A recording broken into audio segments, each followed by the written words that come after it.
Dans un petit village verdoyant du district de Kizorganj, au Bangladesh, vivait un jeune homme nommé Jiyad Ahmed. Depuis son adolescence, il portait sur ses épaules le poids des responsabilités familiales. Ses parents, déjà âgés et fragiles, avaient placé en lui leur dernier espoir.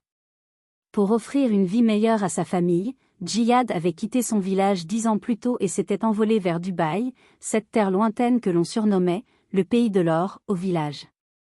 À Dubaï, il commença comme simple ouvrier dans une grande société de construction. Le travail était rude, longues heures sous un soleil brûlant, peu de repos, des repas modestes. Pourtant, Jiyad n'a jamais abandonné.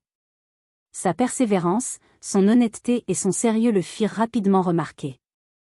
Peu à peu, il gravit les échelons, et de simples manœuvres, il devint superviseur électricien, responsable des installations électriques sur de grands chantiers. On lui confiait les câblages, l'éclairage et la sécurité énergétique des immenses tours qui poussaient dans la ville. Pour beaucoup, il était un exemple de courage et de réussite. Mais au fond de lui, malgré ses progrès professionnels, la solitude le rongeait. 10 années loin de son village, loin de sa famille, sans épouse ni enfant. Son cœur aspirait à autre chose que les murs de béton qu'il aidait à élever. Chaque soir, il rentrait seul dans sa petite chambre d'ouvrier, pensant à ses parents restés au pays. Sa mère, au téléphone, lui répétait souvent d'une voix tremblante. « Baba, tu as beaucoup donné pour nous. Mais il est temps que tu penses à ton propre bonheur. Il est temps que tu te maries. » Au début, Jiyad résistait. Il voulait d'abord économiser davantage, sécuriser son avenir. Mais la voix de ses parents et la morsure de la solitude finirent par l'ébranler. Il se dit que peut-être, oui, il était temps d'avoir une compagne pour partager ses joies et ses peines. C'est ainsi que sa famille entreprit de chercher une jeune femme qui conviendrait à leur fils. Après plusieurs semaines de recherche, ils lui parlèrent d'une fille du village voisin, Shrabonti. Elle avait poursuivi ses études jusqu'au secondaire, était connue pour sa douceur et sa bonne conduite, et surtout, sa beauté faisait tourner les têtes. Mais ce n'était pas une beauté arrogante, c'était une beauté simple, empreinte de pureté et de charme naturel. Ceux qui la connaissaient disaient. Elle est comme une fleur du matin, pleine de fraîcheur et de lumière. Jiyad, intrigué et un peu anxieux, profita de ses congés annuels pour rentrer au pays. Lorsqu'il rencontra Shrabonti pour la première fois, il fut frappé par sa grâce. Ses yeux timides, son sourire discret et son attitude respectueuse lui firent battre le cœur plus fort. Quant à elle, elle vit en Jiyad un homme droit, modeste mais digne, un homme qui avait sacrifié sa jeunesse pour soutenir les siens. Entre eux, un fil invisible se tissa immédiatement. Le mariage fut arrangé rapidement.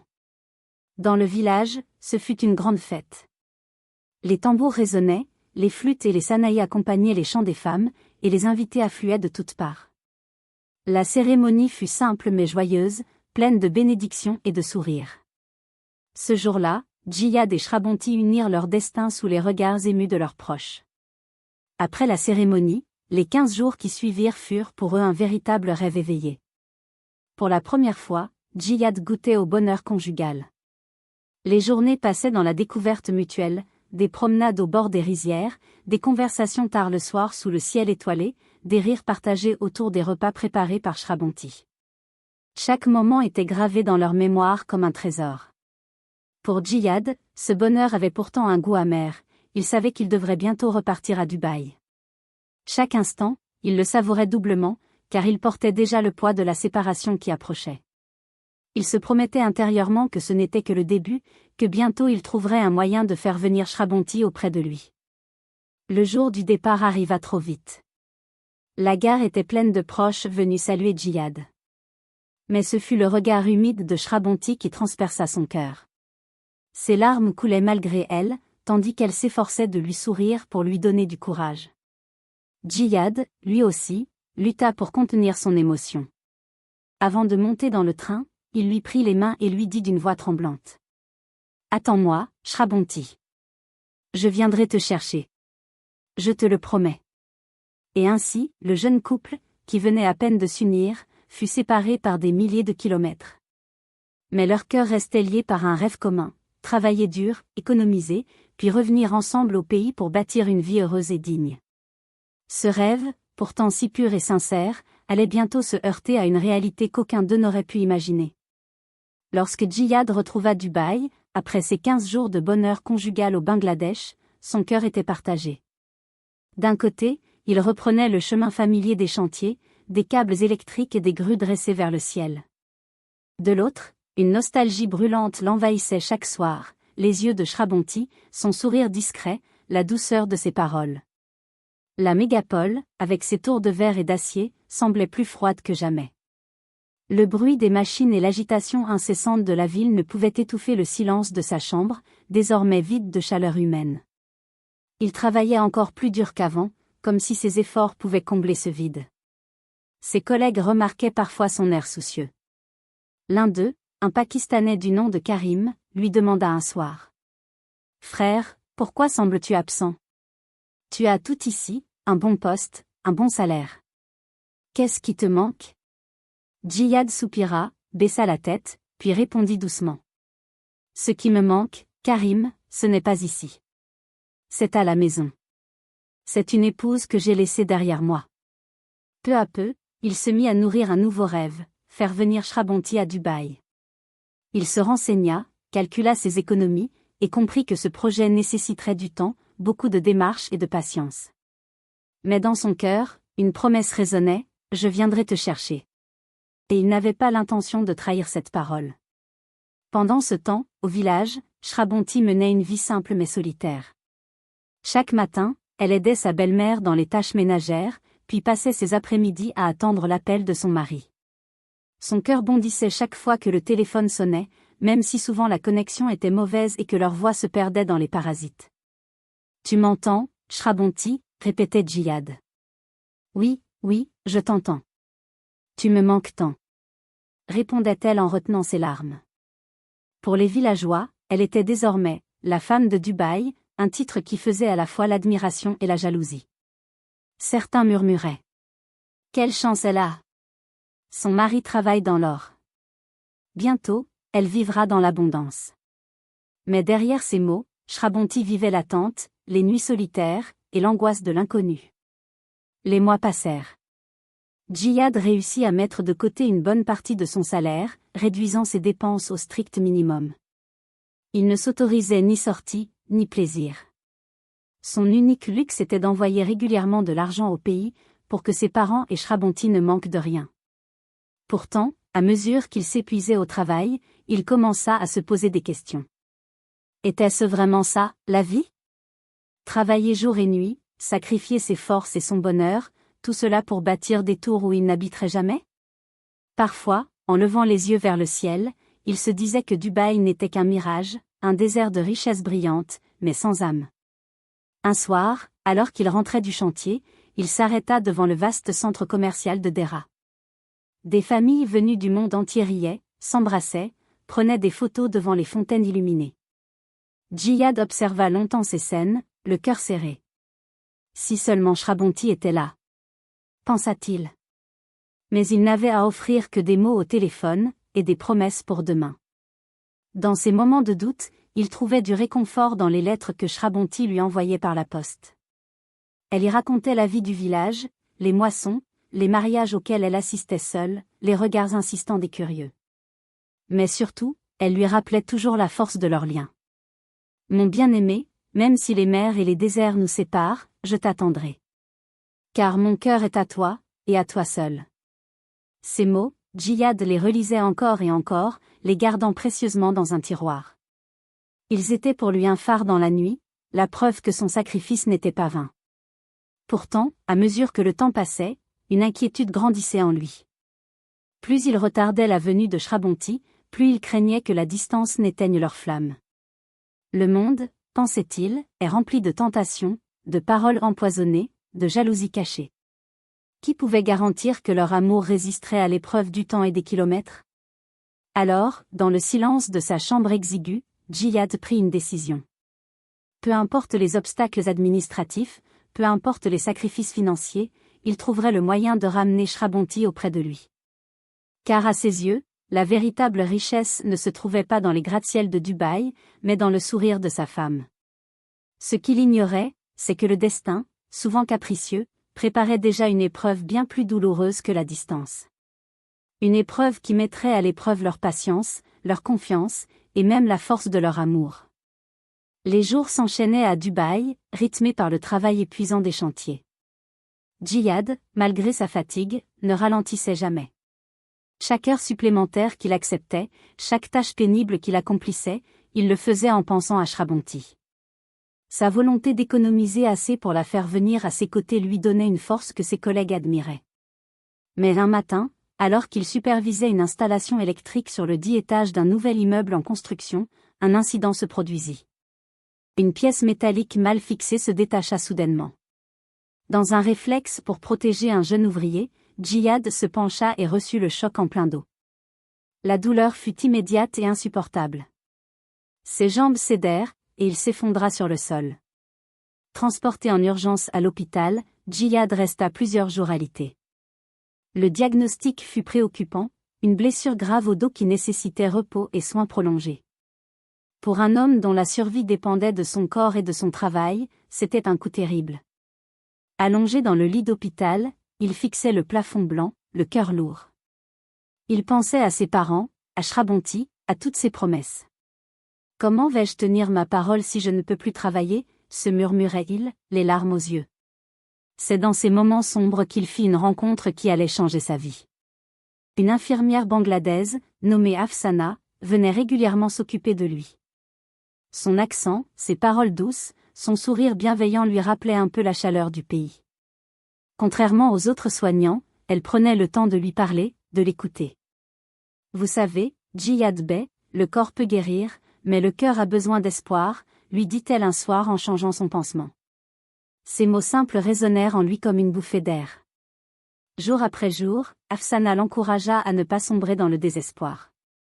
Elle lui apportait des journaux en bengali, lui faisait écouter des chansons du pays sur son téléphone, et parfois, elle lui racontait sa propre histoire, une femme qui avait quitté son village pour aider financièrement sa famille, sacrifiant sa jeunesse et ses rêves. Peu à peu, entre eux naquit une complicité sincère. Djihad, d'abord méfiant, trouva en elle une présence réconfortante. Mais chaque fois que son cœur s'ouvrait un peu trop, il se rappelait Shrabonti. Il se sentait coupable, partagé entre gratitude envers Afsana et fidélité à sa femme. Pendant ce temps, Shrabonti, au village, ignorait tout de l'accident. Djihad n'osait pas lui avouer la vérité. Lorsqu'il l'appelait, il prétendait que tout allait bien. « Comment vas-tu, mon mari ?» demandait-elle avec tendresse. « Je vais bien, Shrabonti.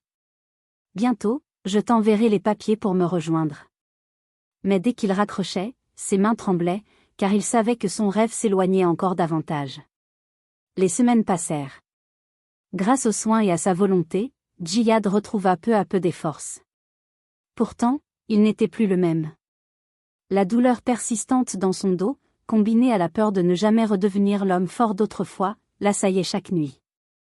Un soir, alors qu'il sortait pour la première fois de l'hôpital, Afsana l'accompagna jusqu'au taxi. Avant de le quitter, elle lui dit d'une voix douce. « Djihad Bey, la vie nous brise parfois, mais elle nous offre aussi des rencontres pour nous aider à tenir. Ne rejette pas la main tendue. » Ces paroles le hantèrent longtemps. Djihad se demanda si ce n'était pas le destin qui avait mis Afsana sur son chemin. Mais en même temps, son cœur restait attaché à Shrabonti, qui l'attendait au pays. C'est dans ce tourment intérieur, entre gratitude et loyauté, que Djihad entra dans une nouvelle phase de sa vie. Son accident n'était pas seulement une chute physique, c'était aussi le début d'un combat intérieur entre son passé et son présent, entre ses promesses et ses besoins, entre la fidélité et la tentation. Un combat dont l'issue allait bouleverser non seulement son destin, mais aussi celui de Shrabonti, resté à des milliers de kilomètres. Après des semaines de soins et de doutes, Djihad fut finalement autorisé à reprendre son travail, mais à un rythme allégé. Sa blessure au dos ne lui permettait plus d'accomplir les tâches les plus lourdes, et il dut accepter un poste moins exigeant physiquement, assistant administratif sur le chantier, chargé de superviser les plans électriques et de coordonner les équipes plutôt que de monter lui-même sur les échafaudages. Au début, il ressentit cela comme une humiliation. Lui, qui avait bâti sa réputation par son courage et sa force, se retrouvait derrière un bureau, à rédiger des rapports et à donner des instructions. Mais peu à peu, il comprit que ce changement n'était peut-être pas une punition, mais une chance. Car dans cette nouvelle fonction, il découvrait un autre visage de lui-même, celui d'un homme capable de guider, d'organiser et d'inspirer les autres. Chaque soir, lorsqu'il rentrait, il s'efforçait de sourire au téléphone pour rassurer Shrabonti. Elle, de son côté, continuait de l'attendre avec une patience admirable. « Ne t'inquiète pas, Djihad, lui disait-elle. Le temps passe vite. Je t'attendrai, peu importe combien de mois ou d'années. » Ces paroles étaient comme un baume sur ses blessures intérieures. Un jour, en consultant ses comptes, Djihad constata qu'il avait réussi à épargner une somme conséquente malgré son accident. Avec cette somme, il pouvait enfin entamer les démarches pour faire venir Shrabonti à Dubaï. Rien que l'idée le fit sourire après tant de nuits de solitude. C'est à ce moment-là qu'Afsana réapparut dans sa vie. L'infirmière qui l'avait soignée à l'hôpital lui rendit visite sur le chantier, apportant un plat traditionnel du pays. « Je voulais m'assurer que vous alliez mieux », dit-elle en posant le panier devant lui. Il la remercia chaleureusement, et une amitié sincère continua de grandir entre eux. Mais Djihad, conscient de la frontière fragile entre la gratitude et l'attachement, mit une distance respectueuse. Son cœur appartenait à Shrabonti, et il voulait rester fidèle à sa promesse. À mesure que ses projets pour l'avenir avançaient, un nouvel espoir se leva dans son cœur. Chaque soir, il dessinait des plans pour la maison qu'il rêvait de construire au village, une maison simple, mais solide, avec un petit jardin où Shrabonti pourrait planter des fleurs. Il en parlait souvent avec elle au téléphone. « Un jour, Inch'Allah, tu verras cette maison. Elle sera notre havre de paix, disait-il. Et elle, avec un sourire qu'il devinait à travers le combiné, répondait. Tant que je suis avec toi, même une cabane deviendra un palais. Ce renouveau d'espérance redonna à Djihad une énergie qu'il croyait perdue. Il se remit à travailler avec détermination, acceptant chaque défi, chaque difficulté comme une étape vers son but ultime, réunir sa famille et offrir à Shrabonti une vie digne. Pourtant, dans l'ombre, le destin préparait encore une épreuve.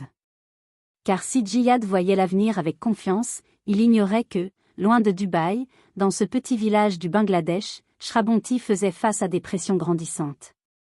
Les jalousies, les rumeurs et les convoitises commençaient à s'abattre sur elle. Mais pour l'instant, Djihad choisissait d'espérer. Il croyait dur comme fer que leur sacrifice finirait par porter des fruits.